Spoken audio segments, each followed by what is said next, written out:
हमने सूक्ष्म ध्यान सिद्ध कर लिया है।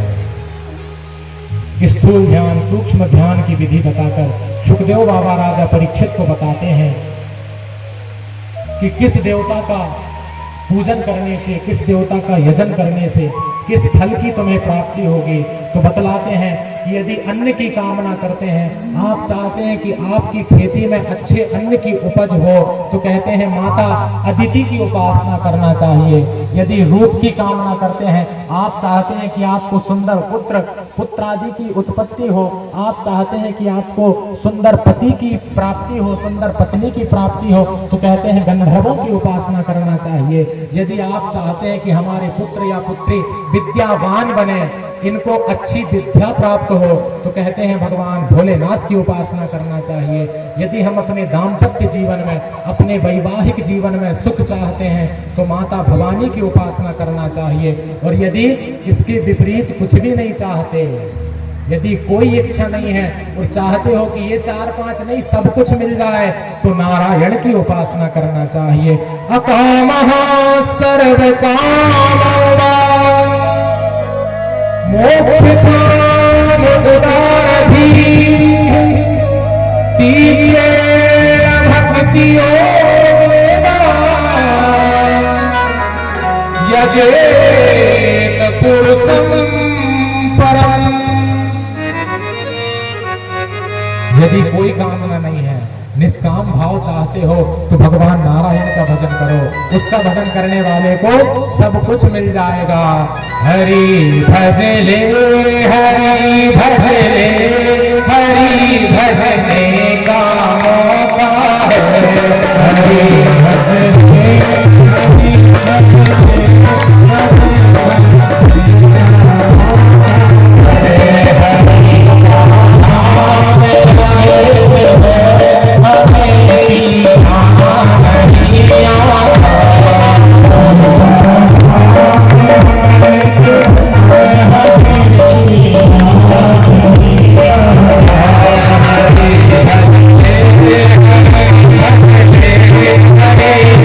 हरे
भजने का मौका है।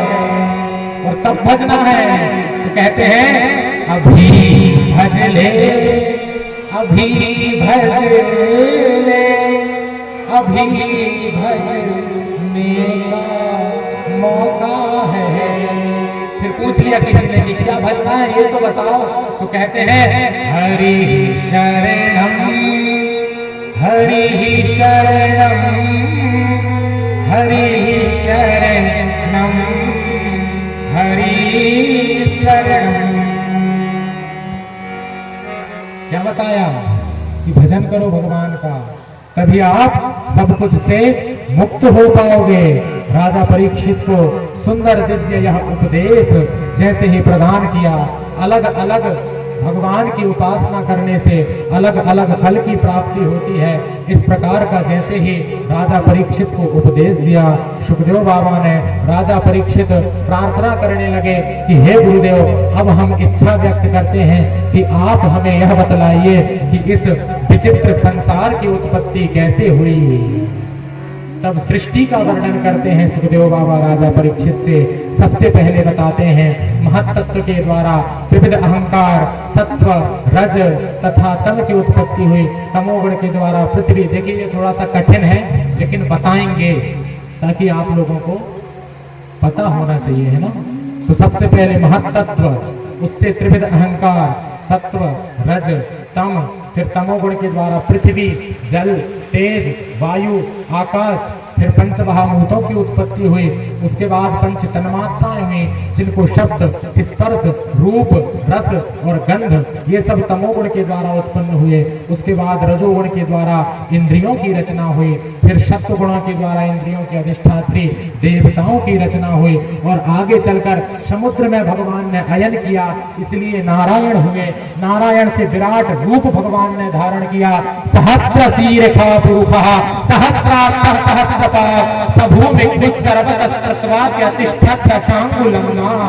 1000 शीर्ष भगवान के हुए, 1000 मुख वाले भगवान प्रकट हुए। सहस्र शीर्षा पुरुषः, ऐसा दिव्य विराट महापुरुष उत्पन्न हुआ। उसके बाद भागवत चतुर्थ श्लोकी भागवत का उपदेश दिया, भागवत के लक्षण बताए। आगे परीक्षित से सुखदेव बाबा बतलाते हैं कि हम तुम्हें जो सृष्टि का वर्णन बतला रहे थे, इसी सृष्टि के वर्णन में तीसरे स्कंद में विदुर मैत्रेय का संवाद आता है। तो राजा परीक्षित प्रार्थना करते हैं कि क्या सुखदेव बाबा दूसरा स्कंद यहाँ विराम लेता है। सुखदेव बाबा बड़े आदर से कहते हैं, हाँ राजन, तुम बड़े भाव से कथा का श्रवण कर रहे हो। यहाँ पर सृष्टि की उत्पत्ति जो महत्त्व आदि का हमने वर्णन किया, यहाँ दूसरा स्कंद विराम लेता है। जय जयकार करेंगे, बोलिए भागवत भगवान की जय। विदुर मैत्रेय का संवाद आरंभ किया सुखदेव बाबा ने। सुख उवाच यदा तू राजा स्वसुतान् साधु पुष्णन् धर्मेण विनष्टदृष्टिः भ्रातुर्यविष्ठस्य सुतान् प्रवेश्य लाक्षा भवने ददाह। विदुर मैत्रेय का संवाद। विदुर जी जो धर्म अवतार थे और एक युधिष्ठिर महाराज जो धर्म अवतार थे। कौरव पक्ष में विदुर धर्म के अवतार थे और पांडव पक्ष में युधिष्ठिर धर्म के अवतार थे। किंतु यहाँ प्रवृत्तियों को देखते हुए एक दिन विदुर जी ने अपना राज्य छोड़कर, अपना धनुष वहीं दहरी पर छोड़कर और वहां से प्रस्थान किया। आगे गए, मैत्रेय जी से भेंट हुई। मैत्रेय जी ने बताया कि आप आगे बढ़िए, गंगा के तट पर आपको बद्रीनाथ में एक उद्धव जी से आपकी भेंट होगी। उद्धव जी मिले। उद्धव जी ने यह वर्णित किया कि आपकी मैत्रेय जी से भेंट होगी। जैसे ही गंगा के किनारे जाते हैं, मैत्रेय जी से भेंट होती है। मैत्रेय मुनि कहते हैं, विदुर जी आप साक्षात धर्म के अवतार हैं। आप यहाँ सब कुछ त्याग करके मेरे पास आए हैं, किस आशा से आप आए हैं? तो कहते हैं विदुर जी तुरंत पूछते हैं मैत्रेय मुनि से कि मैं आपसे जानना चाहता हूँ, मेरी जिज्ञासा हो रही है, सुखाय कर्माणि करोति लोके, सुख के लिए, सुख प्राप्ति के लिए हमें क्या करना चाहिए? तो बताते हैं भगवान का भजन करना चाहिए। उसके बाद जो सृष्टि की उत्पत्ति का वर्णन बता रहे थे वही कृष्ण यहाँ पर विदुर जी ने मैत्रेय जी से कर दिया, और इसी विदुर मैत्रेय संवाद के द्वारा सुखदेव बाबा ने राजा परीक्षित को